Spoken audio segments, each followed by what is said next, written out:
आज मैं ये बताना चाह रहा हूं, जो बहुत ज्यादा लोगों के मन में शंका उत्पन्न रहती कि रावण इतना पराक्रमी, धरती हिलती थी रावण के चलने से, और दिक्पाल देवता पानी भरते थे, वो रावण ने धनुष क्यों नहीं तोड़ा?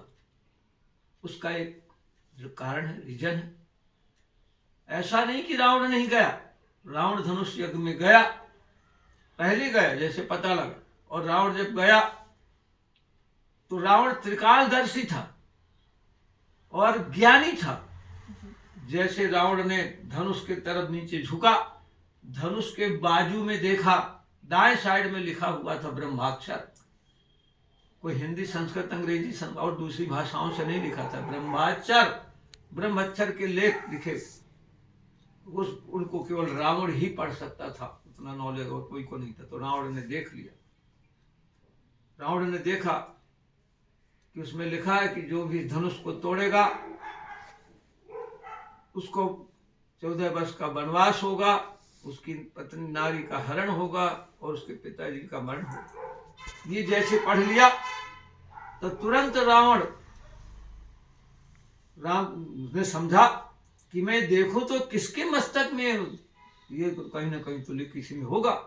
तो एक तरफ से उस धनुष यज्ञ की सभा में जो भी राजागण आए हुए थे सब कुछ देखा, हर के मस्तक चेक किया, लेकिन किसी के मस्तक में नहीं देखा। जब राम भगवान की तरफ पहुंचा, राम की तरफ, तो राम के मस्तक में देखा तो तुरंत देख करके राम को देखकर कहने लगा राम, हे राम तुम्हारे मस्तक में, हे राम तुम्हारे मस्तक में पिता मरण वनवास लिखा, पिता मरण वनवास लिखा। राम ने कहा ये तो बहुत ज्ञानी है और अच्छे ढंग से बताई। रावण ने स्वयं राम ने पूछने लगे, उनके पूछने पर कहा कि मैंने पढ़ लिया हूं राम, तुम्हारे मस्तक में लिखा हुआ है कि 3 चीजें जो भी इस धनुष को तोड़ेगा 3 चीजें होंगी। कौन कौन से 3 चीजें?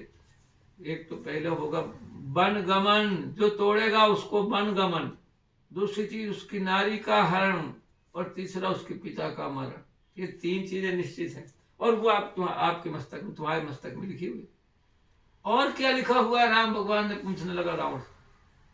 तो फिर रावण ने और कहा, हे राम तुम्हारे हाथों से, हे राम तुम्हारे हाथों से मेरा सर्वनाश लिखा, मेरा सर्वा।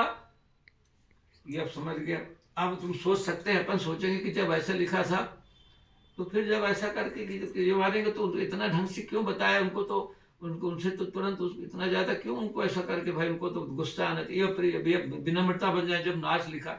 लेकिन नहीं, वो उसका वो इतना ज्ञानी था कि वो अपना उद्धार कराना चाहता था, अपना और अपने परिवार का उद्धार कराना चाहता, इसलिए सब स्वीकार किया। लेकिन धनुष इसलिए नहीं तोड़ा कि वो नहीं चाहता था ऐसा। मेरे बस यही